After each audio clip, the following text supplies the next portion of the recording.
Hello and welcome to the 2-minute warning interview series where we ask what is next in the energy transition, a huge and complex question that we aim to shed a little bit of light on in the next 12 to 15 minutes. My name is 𝗘𝗿𝗃𝗏. I am the director of the Energy Transition Dialogues at Gulf Intelligence, and I'm very glad that Gavin Sanderson has joined us today. Gavin is the global and UK energy industry leader for PwC. Hi, Gavin. Hi, nice to meet you. Nice to meet you, and thank you very much. We'll try and get through as much as we can. Let's start off with money.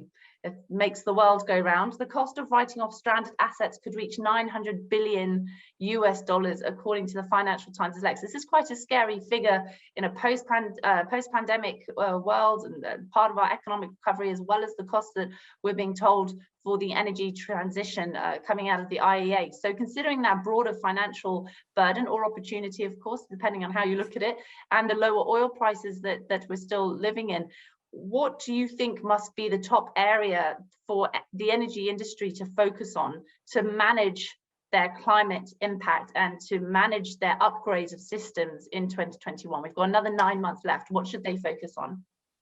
Sure, yeah, I think I remember seeing that 900 billion number back in February in the FT, and from memory about 2/3 of that was coal, and then the next share oil, and then a small amount gas, and there is a huge risk with stranded assets, coal obviously first and foremost, and I think part of that you'll have seen through a lot of the impairments and so on that you've seen in the companies last year. If you just take a couple of the integrated majors like BP and Shell, they had 40 billion in losses between the two of them last year. So there are some big numbers here, and the industry, of course, is familiar with this and does go through cycles where we do see these impairments. You've probably also seen in our report on infrastructure just in the UK market, we estimated about 3 or 4 months ago that 40 billion a year is needed for net zero infrastructure in the UK alone every year for the next 10 years. So there are some big numbers, and what can people do? I guess A, understand it, B, start to work out what's your role around the energy transition. I think that our industry has got a lot of the skills that are needed to be able to make the energy transition. People say that we've kind of created the problem, the climate problem, but I generally think we are part of the solution. We need the large companies in our sector to drive that transition. And that's a tricky statement as well, to say very much cause the problem, because that's also the reason we have the civilization that billions of people enjoy today, and advances as well. So that is it's a bit of a rocky road going down that route, I think. What do you think in terms of the gap in the investment needed for climate adaptation? The UN is saying around 300 billion per year is needed, yet we're only seeing 30 billion per year. That is a huge gap. That's a Grand Canyon sort of chasm that we're seeing in the funding that is required. Are you confident that these numbers can start to increase? Yeah, I think we are seeing the increase, but it's also, we need to see the increase in the investment at the right cost of capital as well. And I think the infrastructure funds are important here, but we need to start to see the right government policies in all the countries, which set out the roadmaps for each net zero asset class, and what we can expect, what policies we can expect, which will allow the broader range of funders to come in at a lower cost of capital. So for me, I think the role of government and the roadmaps are really important. We've started to see that in the UK. We need to see it in lots more geographies to allow that investment to flow in at the right cost. Well, at the moment, there's around 2,000 entities that have signed up to the UNFCCC's race to net zero. A third of those are in the UK. You just mentioned the UK there. Huge amount of progress. If you had a wish list for what the UK could share with other nations and what it must share with other nations to help them accelerate their own journeys, what would you zoom in on? I guess the 10-point plan in the UK has made it very specific. I think some countries have more of an optionality in terms of how the technology landscape may lay out in the net zero economy. I think the UK has made it quite clear in that 10-point plan what things they are supporting and to what extent. And that allows the private sector to align behind it, allows investors to have some certainty. So I would be specific in the way the UK has been. The other thing I'd focus on is there has been this sort of race for net zero announcements, and that's great. I think we need to pivot that to a race for actual progress against them. Indeed.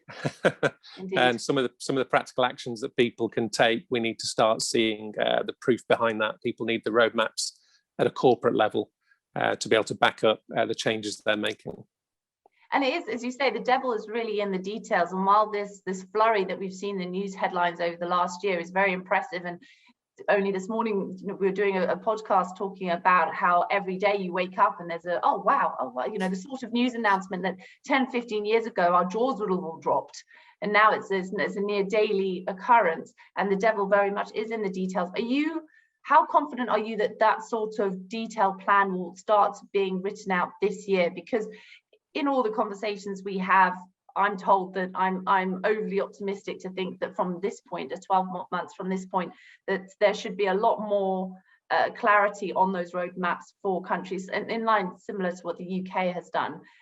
Do you think that a year is just too soon? It's going to take much longer? I mean, we're talking on a global basis, and it's hard to generalize, but yeah, I mean, countries will always be spread across a sort of maturity spectrum on this. I think we have eight countries now legally committed on net zero to 2050. I think the roadmaps will be there. I think within 12 months, you will see those roadmaps.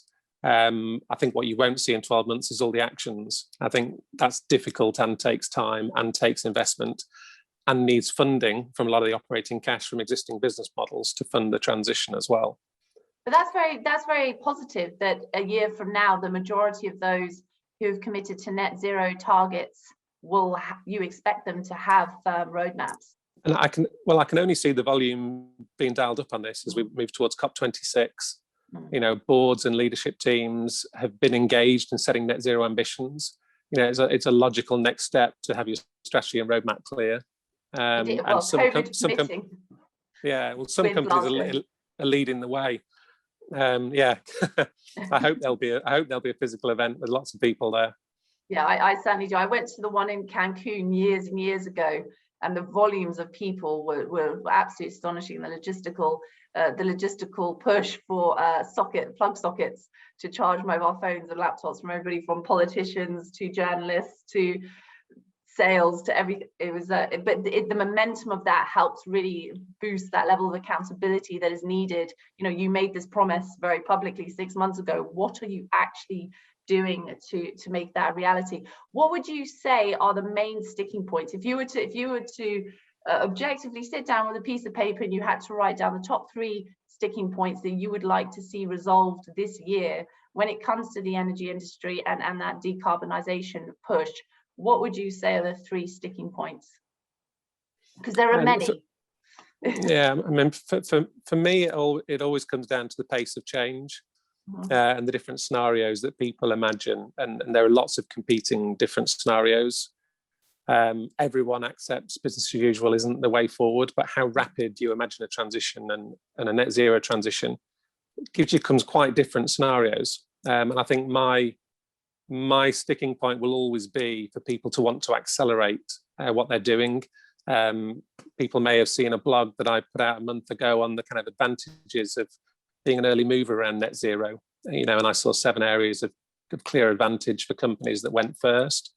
And I think there are enough of those companies now across sectors that you can see people are being early movers, are setting out those roadmaps. And I think others can follow from those. And it'll be a lot quicker, the pace of change, when you start to see people following those early movers. We still don't need to see markets fully pricing in and valuing the companies that are transitioning in a different way, and not just a binary valuation of sort of clean and non-clean companies. Yeah. We need more sophistication in the way in which transitioning companies are supported and valued. And how would you see a price on carbon feeding into that?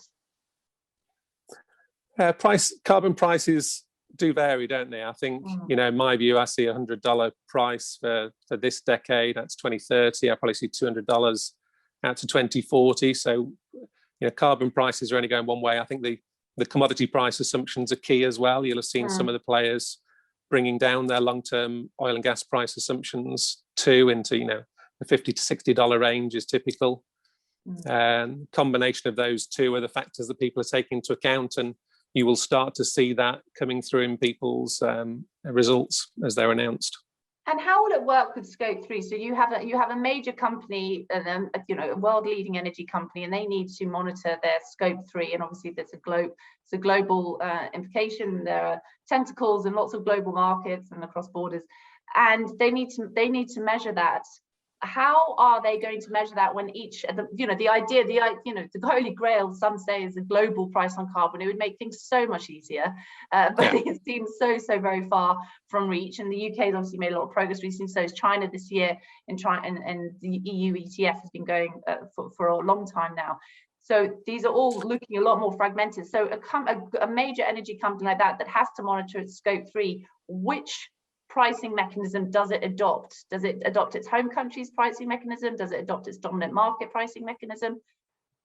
I mean, Scope 3 is a very difficult area, and actually you talk about which of the areas I'd like to see fixed. Sort of greater standardization around ESG reporting in general would be helpful. There are so many competing frameworks, and I think that is something that governments could work towards, and standard setters are trying to work towards. I think that will help us. Scope 3, as you know, is the hardest area to crack in terms of that. So I don't think we will find an answer soon, but I do believe that convergence around that will be really important for us. And the way the price on carbon is managed needs to be fed into that as well. As you say, Scope 3 is mind-bogglingly complex. Yeah, it's also double counting issues and so on. Exactly. In terms of where it sits. So yeah, it's a complex area. No, it certainly is. And so questions such as the one I just asked are to be left further down the road. But what about a price on carbon and putting a global number on it? Do you see any hope for that, or do you think it'll always be more on a regional basis as part of this net zero push? Yeah, I would love to say that there would be a global price on carbon, but I can't see that in the short term. I also have a view that some of the longer term issues and some of the more complex areas can detract from the actions that companies can take here and now as well. I would like to see companies in our sector backing up their ambitions with roadmaps, with practical actions. I'd like to see them making progress on Scope 1 and 2 operational emissions targets. I'd like to see them incentivizing executives for sustainable emissions reductions. There are many actions that companies can take now to improve things, as well as some complex areas that need to be worked on as part of an overall systems problem. Indeed. And so you're saying that some of those headlines at the moment are like you say, detracting from some of the lower hanging fruits that can be done. Where does energy efficiency and the push that we can make there and towards behavioural change as well amid consumers, how does that feed into your opinion? That is a really important point. Both, when I look at Scope 2 emissions in our industry and the energy efficiency progress that some of the players have made to reduce their emissions, they've done that, and they've been doing that on NPV positive business cases behind them. But the consumers in general, trying to manage demand is really important. So we've set up a system that's really a supply system, not a system that has been to try and drive energy efficiency and control demand. And I think that demand side is hugely important. And I think technology has a huge role to play to help people to understand energy usage and better manage energy usage. And there is a massive growth of investment in technologies available for people to help them manage energy efficiency. You may have seen our climate tech report we brought out last year when we looked at the growth of sort of VC investment in climate tech, and it was 3 times the investment in AI over the last few years, and that's at a point when AI was rapidly growing as well. And just to emphasize how important technology is, we did a report on AI for good, and that report with Microsoft showed that if we brought in AI in just 4 sectors, we could have a 2.4 gigaton reduction in CO2 emissions by 2030. Wow. So that the power of technology and the money going behind technology to help us is in general really important, and for energy efficiency, a huge lever. It's obviously been increasing. There's been more and more of a spotlight as well. The IEA has been shining a spotlight, and so have corporates, on the fact that the innovation obviously innovation is once it's commercialized, but the ideas are there, there's so many technologies are there, but the broader commercialization of it is still lacking, and that actually so many technologies are there to help us reach our net zero targets, that when we're talking about green hydrogen, for example, and needing to scale up this technology and scale up this market and so on, as you've pointed out, hang on, there's already so much we can do here. Let's just put that, just calm it down for a second. Do you see an there's been a rising awareness of that, obviously, but do you see an acceptance more and more from energy companies that AI is not going to be for their savvy competitors or their stakeholders who are particularly techie? It actually is, it needs to be part of your day in, day out. Is there that real awareness to invest in that now? I think there is, and I think people realise that there's a broad range of digital technologies, and people are going to need the whole portfolio. And you know, some companies got on this journey 3 or 4 years ago in building that capability and embracing those technologies to drive productivity and efficiency and cost reductions. Everyone will have to get there with that portfolio.